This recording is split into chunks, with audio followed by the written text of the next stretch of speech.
E aí, pessoas, bom dia, boa tarde, boa noite, onde vocês estiverem aí nesse mundão de Deus.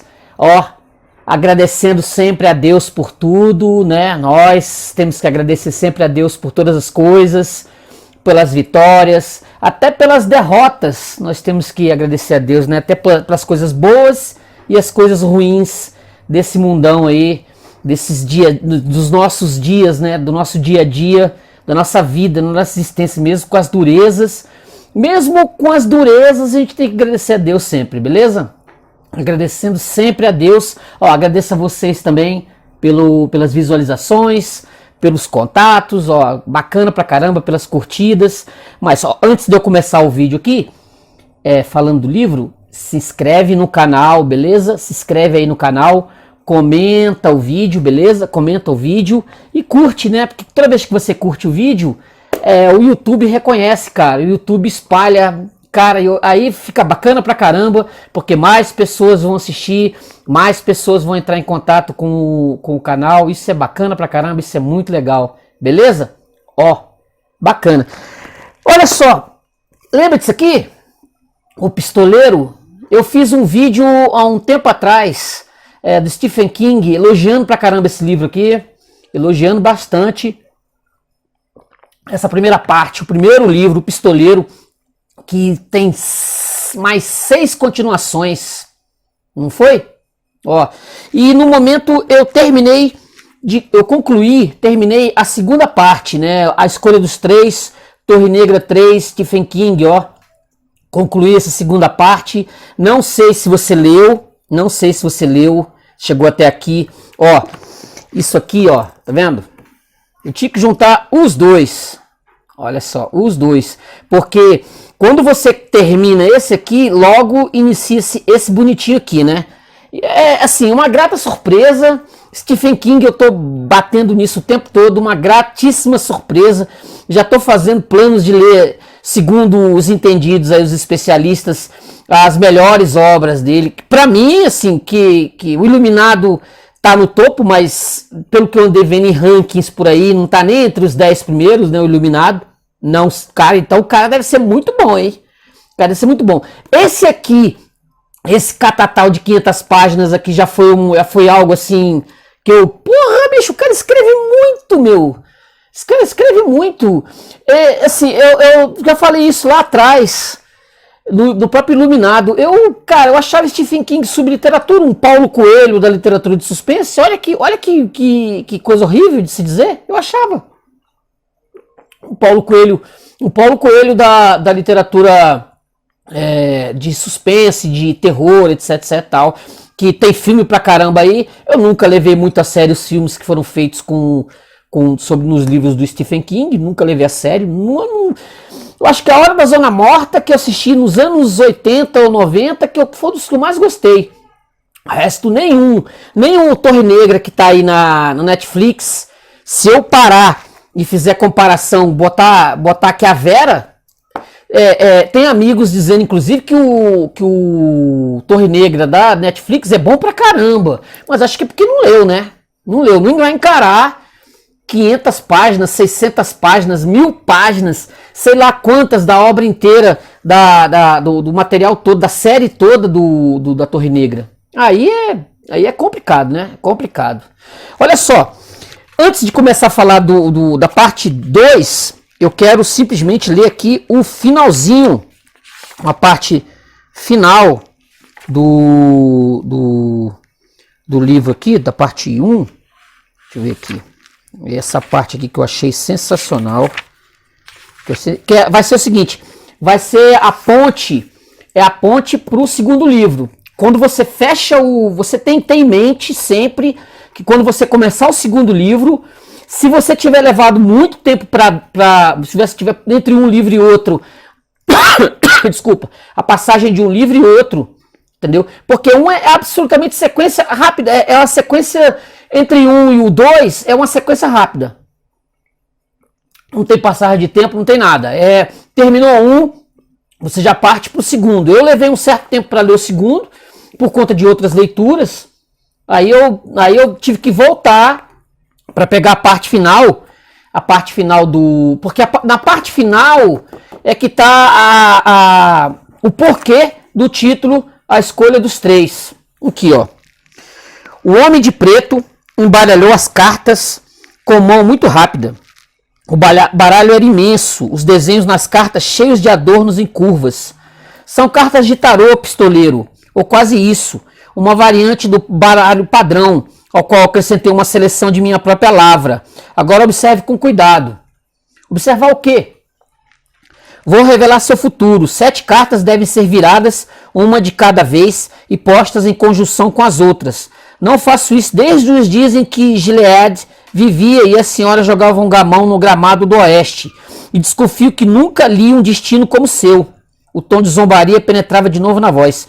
Você é o último aventureiro do mundo, o último cruzado. Como isso deve agradá-lo, Holland?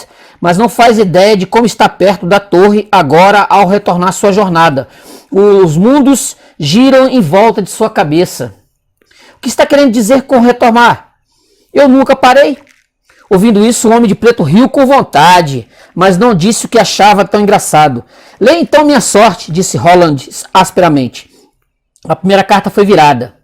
O enforcado, disse o Homem de Preto. A escuridão o cobria como um capuz, mas aqui, sem conjunção com nenhuma outra coisa, ele significa energia, não a morte. Você, pistoleiro, é o enforcado, impelido sempre para um objetivo sobre os abismos de Naar. Já deixou cair um companheiro de viagem naquele fosso, não foi? O pistoleiro não disse nada e a segunda carta foi virada. O marinheiro. Repare na nitidez das sobrancelhas, as faces sem pelos, os olhos magoados. Ele se afoga, pistoleiro, e ninguém entra na água para salvá-lo. O garoto Jake. O pistoleiro estremeceu, mas não disse nada. A terceira carta foi virada. Havia um babuíno sorridente montado no umbral de um rapaz, no ombro de um rapaz. O rosto do rapaz estava virado para cima, com um esgar caricatural de espanto, de terror nas feições. Olhando mais de perto, o pistoleiro viu que o babuíno segurava um chicote. O prisioneiro, disse o Homem de Preto. O prisioneiro, disse o Homem de Preto. A fogueira atirava incômodas sombras oscilantes no rosto do homem subjugado, dando a ilusão de que ele se mexia, se contorcia num terror inexprimível. O pistoleiro afastou os olhos. Um pouco perturbador, não é? Disse o Homem de Preto, parecendo à beira de dar uma risada. Virou a quarta carta. Uma mulher com chale fazia uma travessa de cerâmica numa roda. Para o olhar atordoado do pistoleiro, ela parecia estar sorridente maliciosamente e soluçando ao mesmo tempo. A Dama das Sombras, lembre-se, Dama das Sombras, comentou o Homem de Preto. Ela não parece ter 2 caras, pistoleiro, pois tem, pelo menos 2 caras. Ela já quebrou a travessa. E o que isso quer dizer? Não sei. E pelo menos nesse caso o pistoleiro achou que seu adversário estava dizendo a verdade. Por que está me mostrando essas coisas? Não faça perguntas, disse o Homem de Preto num tom severo, mas logo sorrindo. Não faça perguntas, apenas observe. Considere isso apenas como um ritual sem sentido. Talvez você fique mais à vontade e mais tranquilo, como na igreja. Ele abafou um riso e virou a quinta carta. Um vulto sorridente segurava uma foice com dedos descarnados. Morte! 1, 2, 3. Morte! O Homem de Preto se limitou a dizer, mas não para você. A sexta carta. O pistoleiro olhou-a e sentiu uma estranha, formigante antecipação no estômago. A sensação se misturava a horror e alegria, mas era impossível classificar a emoção em seu conjunto. Ela o deixava com vontade de vomitar e dançar ao mesmo tempo. A torre. Torre. Disse em voz baixa o Homem de Preto. Eis a torre. A carta ocupava o centro da formação. Cada uma das 4 cartas imediatamente anteriores ocupava um canto, como satélite circundando uma estrela. Para onde isso leva? O pistoleiro perguntou. O Homem de Preto pôs a torre sobre o enforcado, cobriu-o completamente. O que isso significa? O pistoleiro perguntou. O Homem de Preto não respondeu. O que significa? Ele perguntou asperamente. O Homem de Preto não respondeu. Maldito! Nenhuma resposta. Vá para o inferno! Qual é a 7ª carta? O Homem de Preto virou a 7ª.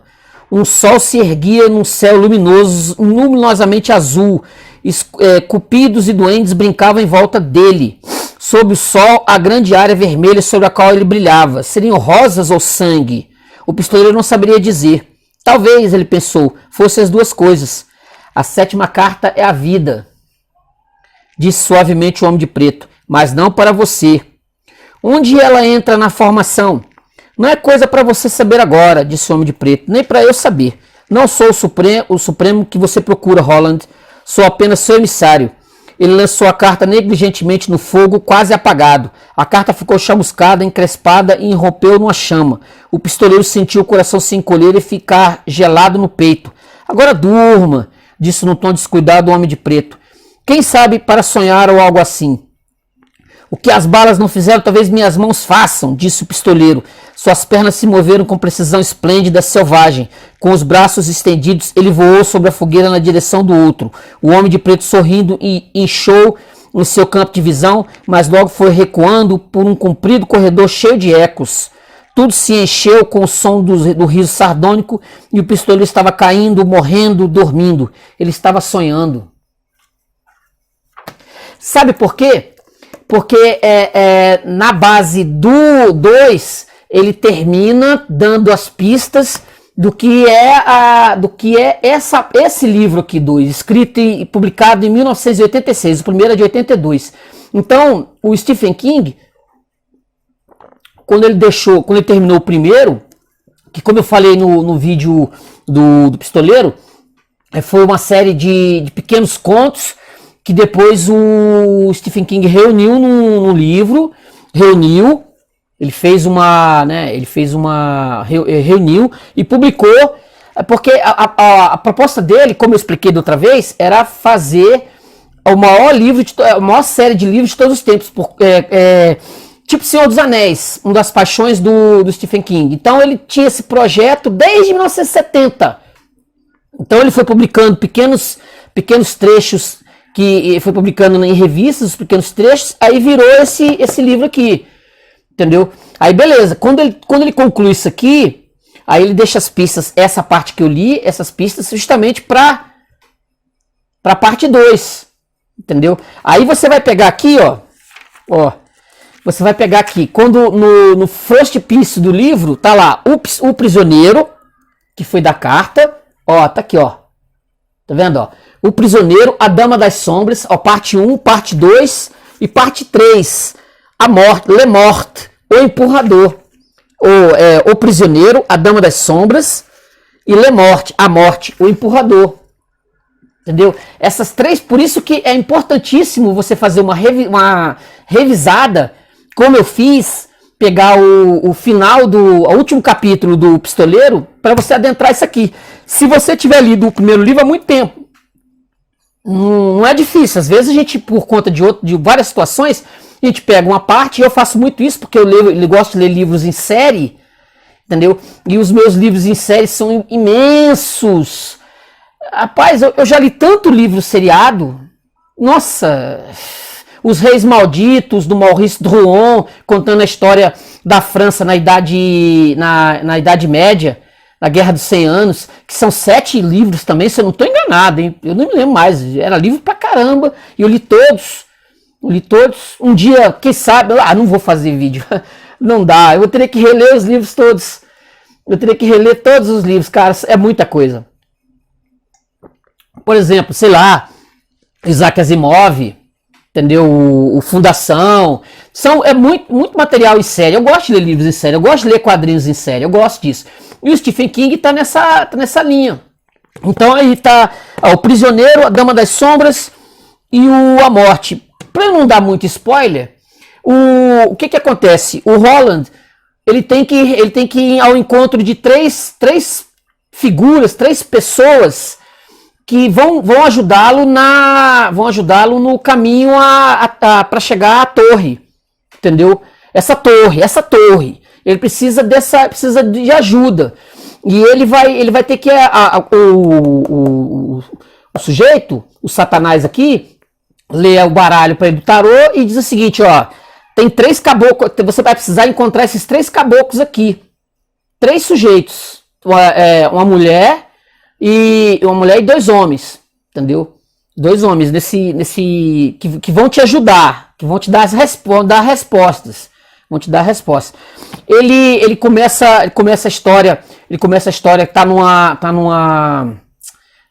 praia. Quando termina que ele tá numa praia, ele é envenenado por umas lagostas deixam ele envenenado. Ele precisa de um remédio, precisa de procurar remédio, precisa de procurar se salvar, porque ele tá quase morrendo. Ele adentra um portal, uma porta, e nessa porta ele vai encontrar um sujeito. Tô olhando aqui. Ele vai encontrar um sujeito, e esse sujeito é o tal do Ed, que é um drogado, entendeu? É um cara que mexe com drogas. Na Manhattan dos anos 80, ele sai do lugar onde ele tá, desse universo dele aqui, e vai parar na América dos anos 80. E ele vai encontrar com esse Ed, ele vai adentrar o mental desse Ed, que tá num avião. Começa a história, muito legal, muito legal. Ele vai estar nos pensamentos desse Ed. Esse Ed tá com um monte de drogas pelo corpo. Cara, é muito bom, meu. Ele tá com pacotes de drogas e ele começa a dar os comandos, o Roland começa a dar os comandos pro esse Ed, pra ele se safar, porque a aeromoça tá percebendo que ele tá com droga, e o Roland tá no controle da situação, já tá mentalmente controlando ele. Esse Ed é um cara totalmente doentado, totalmente destruído. Tá repassando drogas para uma máfia, para um povo mafioso, Balazar, acabou chamado Balazar. Ele vai ajudar o Ed a passar a perna na polícia. Guardadas as proporções que eu posso contar, é mais ou menos isso. A segunda pessoa que ele vai achar é a Deta e a Odetta. São duas mulheres. Como eu vou dizer, ela é uma mulher que tem duas personalidades. É a Deta e a Odetta. Essa segunda mulher. Ela não tem perna, ela sofreu um acidente. Pavoroso. Ela foi jogada numa linha do trem e teve as pernas dela amputadas. E ela tem dupla personalidade. E uma dessas duplas personalidades aqui dela, que é uma coisa pavorosa, horrorosa. E o Roland, ele vai atravessar o portal e vai lá nos anos 60. Que a mulher, a Deta, ela é uma ativista dos direitos civis lá dos anos 60, entendeu? E o terceiro sujeito é justamente o sujeito que empurrou a Odetta na linha do trem, entendeu? Isso é que é o chamado empurrador, a morte.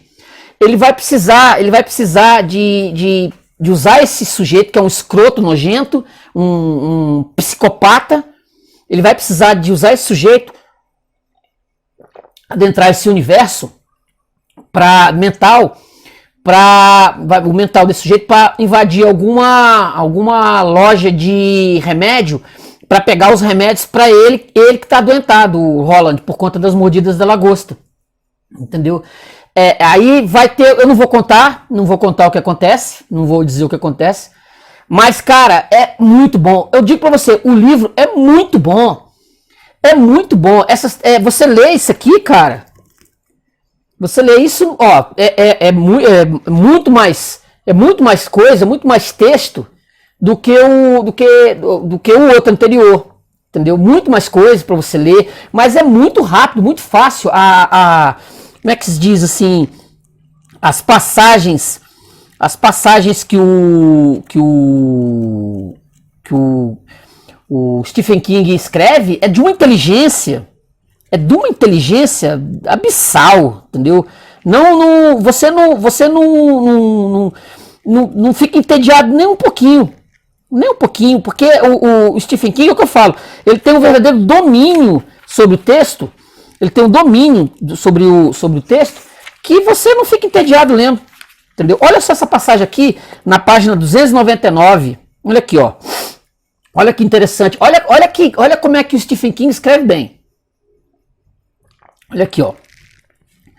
As primeiras palavras que chegaram à mente de Ed foram: se você acha que pirou, Odetta então pirou mesmo.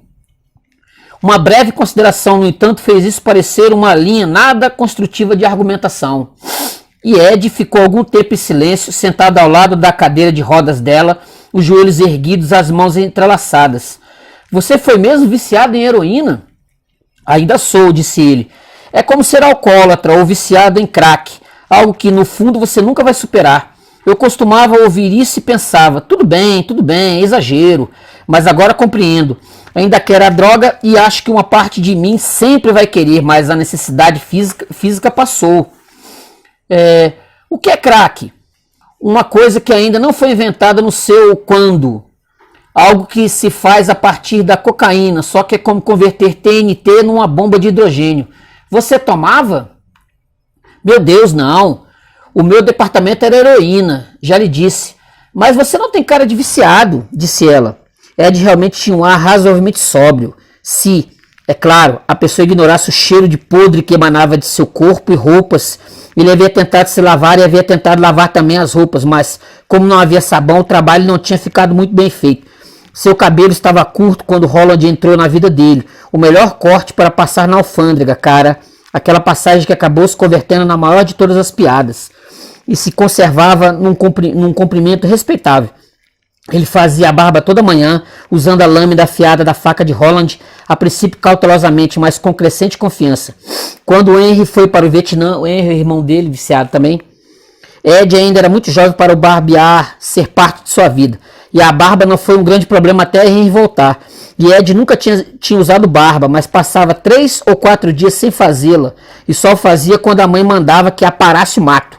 Ao voltar, no entanto, Henry se tornara maníaco pelo assunto, o que se somava a algumas outras manias: talco nos pés depois do banho, dentes escovados 3 ou 4 vezes ao dia, com toneladas de bochechos, roupas sempre muito bem dobradas, e Ed também acabou se convertendo num fanático por esse tipo de ordem. A barba passou a ser raspada de manhã e no final da tarde, e agora o hábito estava profundamente enraizado em sua vida, como os demais que lhe haviam sido ensinados por Henry, incluindo, é claro, aquele que era praticado com uma agulha. Tem uma aparência de limpeza? Perguntou ele sorrindo. Uma aparência branca demais, disse a dama sumariamente e logo se calou contemplando severamente o mar. Ed também ficou calado. Se havia uma réplica para um comentário como aquele, ele não sabia qual poderia ser. Sinto muito, continuou ela. Fui um tanto grosseira, injusta, e meu temperamento não é assim. Tudo bem. Não está tudo bem. É como uma pessoa branca se virar para alguém com uma pele muito ligeiramente escura e dizer algo tipo: meu Deus, nunca me passou pela cabeça que você fosse crioulo.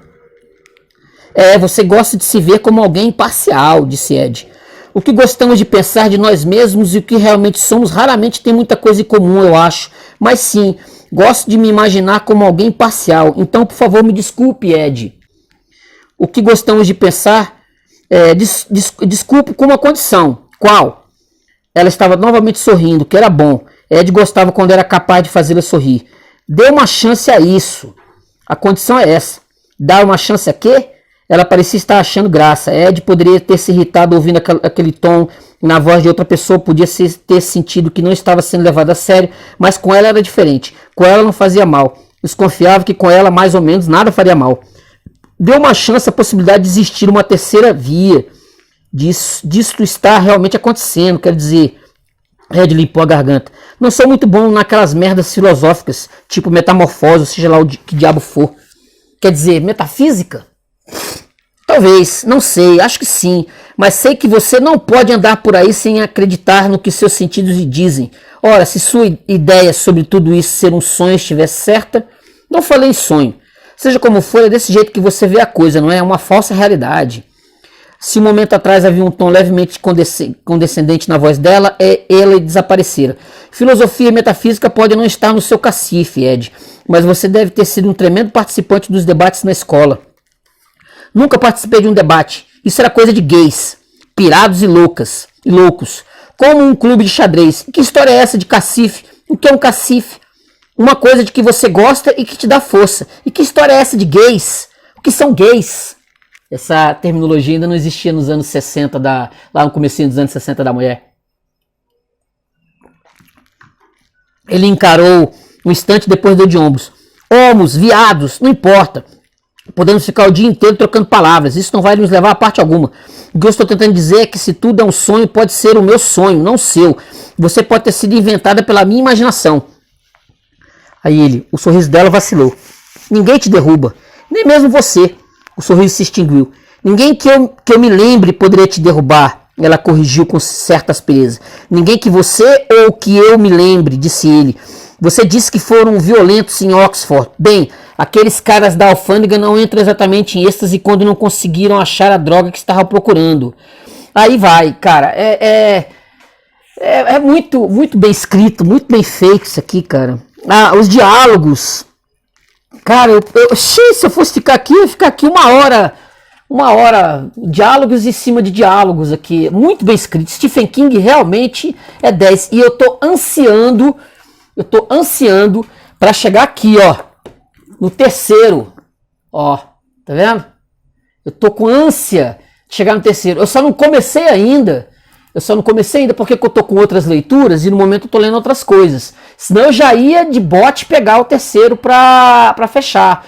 Mas futuramente, quando eu tiver lido isso aqui, aí eu venho e faço uma resenhazinha sobre esse material.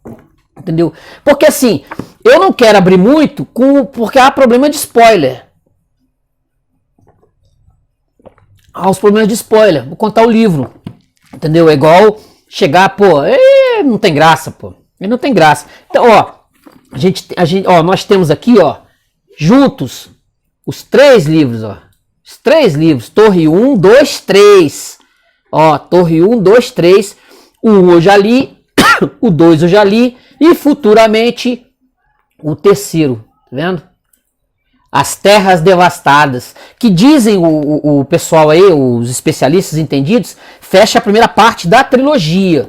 Uma trilogia, fecha a primeira parte, entendeu? Os 3, fecha um arco, que aí vai dar no 4º, 5º, 6º, 7º, eu não sei como é que é, não faço a menor ideia, eu não procuro ver spoiler, eu não procuro saber o que saiu, o que tem, o que não tem, etc. Eu não procuro, eu gosto de ler a coisa completamente no escuro, sem nenhum spoiler. Sem nenhum spoiler. Eu vou dançar conforme a música, entendeu? Ó, a escolha dos 3, Stephen King, a Torre Negra 2. Torre Negra 2. Espero que tenha sido interessante para você. Espero que você que não leu nem começou a ler o Pistoleiro, espero que tenha sido interessante. Veja o vídeo do Pistoleiro, do primeiro. Veja o do Iluminado também, que eu já postei. Você já vai pro terceiro livro. Esse é o terceiro livro do Stephen King que eu tô colocando no canal. Nunca na vida imaginei que fosse colocar quanto mais 3. E com perspectiva de fechar o 4º livro, uma hora qualquer. Entendeu?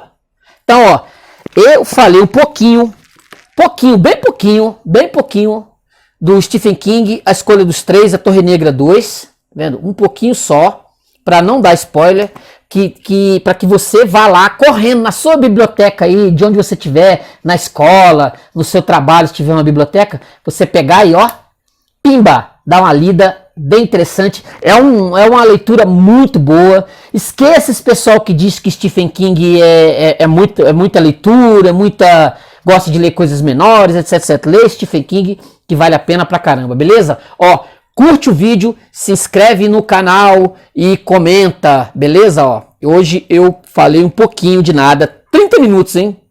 Cerca de quase 30 minutos, pouquinho de nada do Stephen King, A Escolha dos 3, ó, que vale a pena pra caramba, e mostrei um pouquinho dos outros livros de Stephen dessa série. Quando eu tiver acontecer, eu vou mostrar o 4º livro, vou deixar, né, não vou abrir não, porque eu não sei nem se eu, né, futuramente o que pode vir a acontecer, eu não vou, né, beleza? Ó, beleza, gente? Ó, se inscreve no canal, curte o vídeo e comenta, beleza? Até a próxima, valeu, gostei pra caramba, viu? Valeu, tchau!